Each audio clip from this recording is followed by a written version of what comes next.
Dito sa may ano po yun. Ayun sir, yung sa may tayo na yun, doon tayo. Ay, yung pinag-ano natin kanina. Hanggang saan yung duwa mo dito?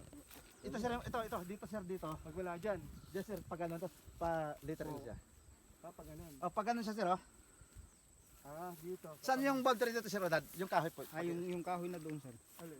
Yung po doon. Boundary. Yung dinagdag natin doon. Oo, yung dinagdag natin. Yung po, yung malaking kahoy na yun. Ayun, yung malaking kahoy. Ito. Ito po, ito. Madam! Yan, sir, yan. Oo, yung lumalabas. Ito po, yung lumalabas na sangang malaki. Isang malaki na yun. Opo, doon sa bandaroon yun. Opo. Yun ang hangganan. O yung may pag-ano. Saka state yun. Yun, doon. Opo. Ang ganda. Doon. Hindi.